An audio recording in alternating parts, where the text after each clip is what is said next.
Bueno, entonces continuamos y decíamos que aumenta el volumen de sangre en la zona donde sucede el proceso inflamatorio. Gracias a la histamina, pues aumenta la cantidad de sangre. Por lo tanto, esto puede provocar una congestión, ya que recordemos que el vaso sanguíneo estaba de un tamaño y aumentó.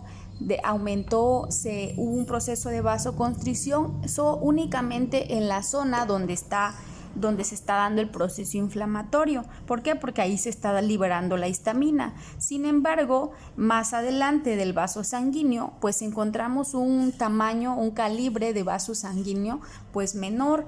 Entonces, eso permite que la sangre fluya de manera lentamente, o sea, de manera rápida en esta zona donde se está dando el proceso inflamatorio, pero como aumenta el volumen de sangre, en la prolongación del vaso sanguíneo, más adelante del vaso sanguíneo, pues comienza a estancarse esa sangre. ¿Por qué? Porque el volumen de sangre va disminuyendo. Es como si conectáramos una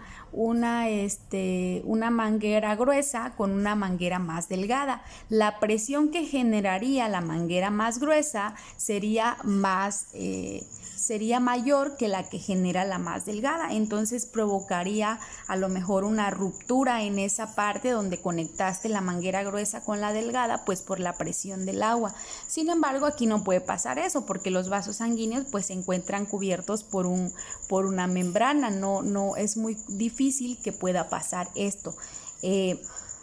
Entonces lo que pasa es que hay un proceso de congestión. ¿Por qué? Porque la sangre no puede pasar de manera homogénea o igual en esta zona más vasodilatada que en la otra zona, que el tamaño del vaso sanguíneo es menor. Por eso entonces aquí sucede un proceso de congestión. Lo que provoca este proceso de congestión es que haya una mayor cantidad de células sanguíneas aquí. ¿Por qué? Porque acá adelante el paso es menor, entonces comienzan a acumularse una gran cantidad de células sanguíneas. Los eritrocitos son los que más se acumulan en esta zona y por eso también comienza a enrojecerse más la zona.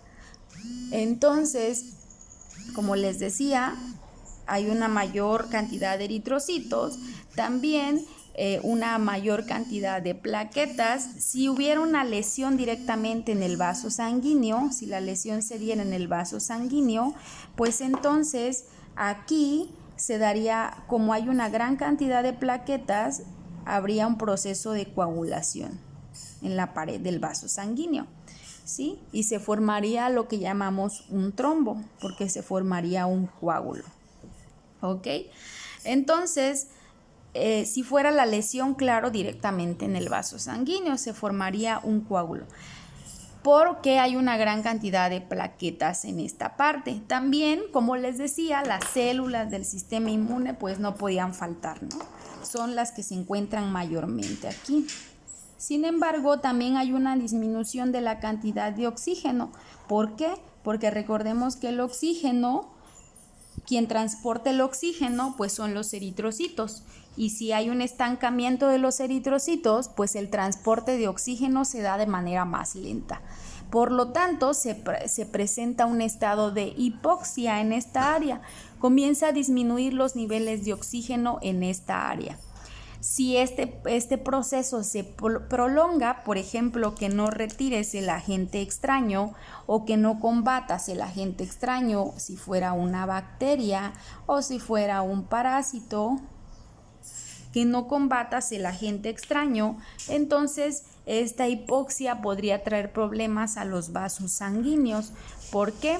Porque al haber esta disminución de esta hipoxia prolongada, lo que provocaría es que los eritrocitos se fragmentaran, o sea, se convirtieran se hicieran pedacitos, y este endotelio, que es lo que recubre el vaso sanguíneo, también se fragmentara. Y entonces ahí pasaría lo que les comentaba, es como una manguera que se rompe, porque aquí ya no sería por la presión, sería por la disminución de la cantidad de oxígeno que hay en esta área, si se prolonga este proceso. Otro de los procesos vasculares que sucede es el cambio de la permeabilidad. ¿Y a qué me refiero con el cambio de la permeabilidad?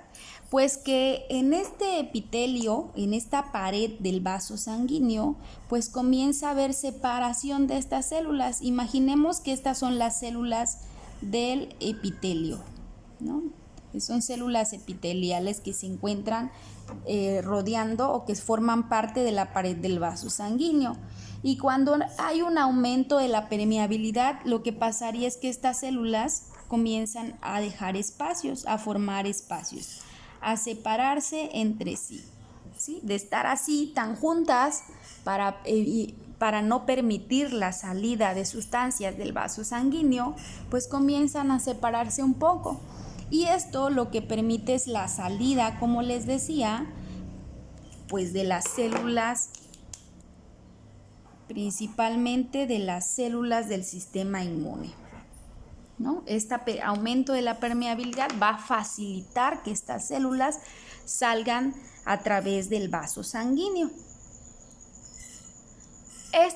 Este aumento de la permeabilidad sucede igualmente por mediadores químicos, que igual son liberados por diferentes células del sistema inmune, de las que ya platicamos. Y entonces hay otro tipo de sustancias que se liberan, que son las citoquinas. Entonces, este proceso, como les decía, lo realizan las citoquinas o citocinas, la histamina y los leucotrienos, que también son mediadores químicos y más adelante vamos a ver más a detalle de ellos. Entonces, estos citocinas provocan que se dé este proceso de aumento de la permeabilidad de aquí del endotelio. Este proceso es importante saber que únicamente se da en los capilares o los vasos postcapilares, o sea, en las estructuras, en los vasos sanguíneos más pequeños.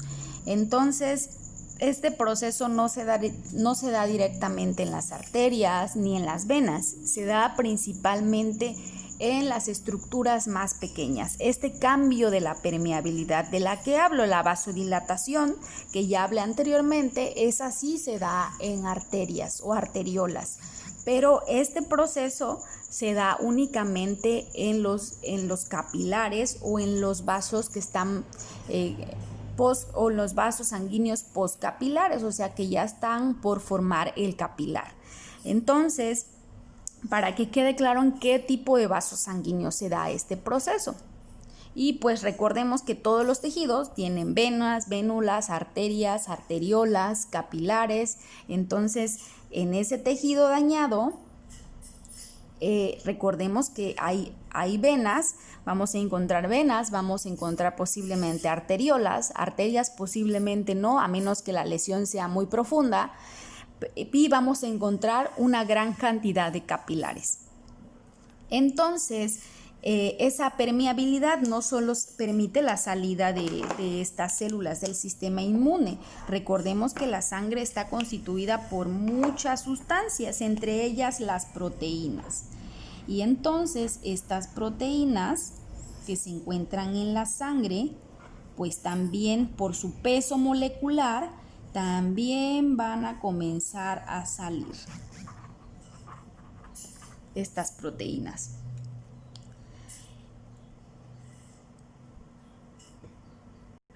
Entonces, aclaro que este proceso sucedería o sucede principalmente en los capilares y en los postcapilares, pero aclarando para que esto no se confunda, aclarando que esto solo cuando el daño no es directo.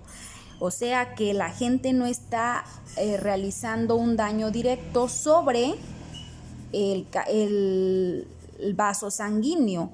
Si fuera diferente, por ejemplo, una quemadura o un daño directamente al capilar, entonces aquí ya sería distinto. ¿Por qué? Porque como les digo, si el daño directamente puede dañar directamente arterias, puede dañar venas, puede dañar vénulas, entonces aquí ya no sería solo capilar. Si el daño fuera indirecto, sí es capilar por lo regular, casi siempre es capilar, pero si el daño es indirecto, no es capilar, y si el daño es directamente al vaso sanguíneo, entonces la permeabilidad cambiaría no solo de capilares, sino también de vénulas, dependiendo de la estructura que sea dañada. Entonces, si es directo, cambiaría la permeabilidad de arteriolas, capilares también, vénulas, y si fuera indirecto, que es donde actuarían los mediadores químicos, principalmente sería capilar. ¿Ok?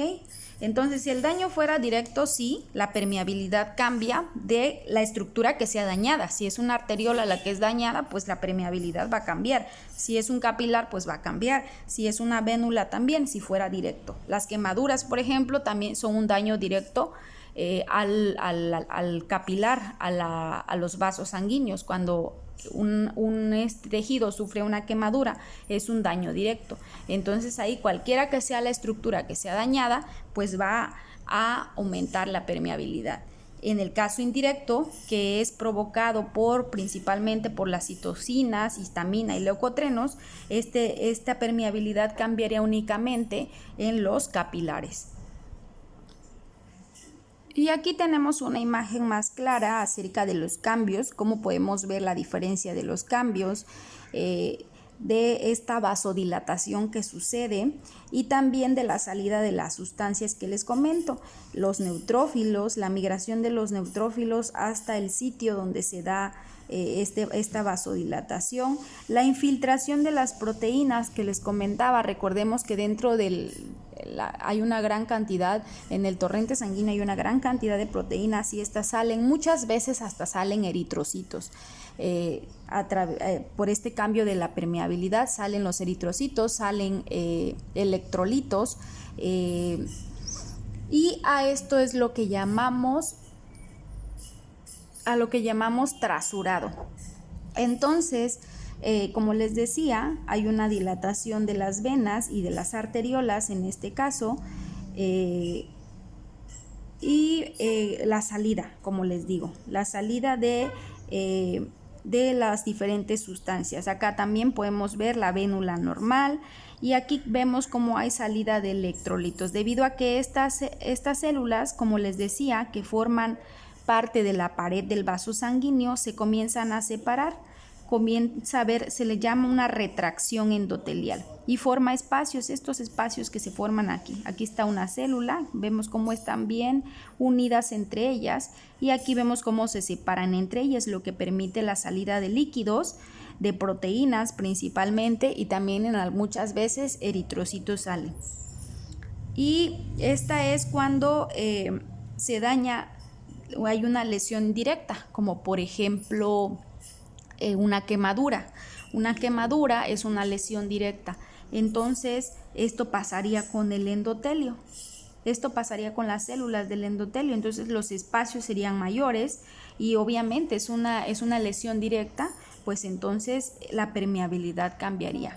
Cual sean, si fueran arterias, si fueran arteriolas, vénulas, esta sería la forma en que cambiaría la permeabilidad de la membrana del endotelio, de la membrana del vaso sanguíneo.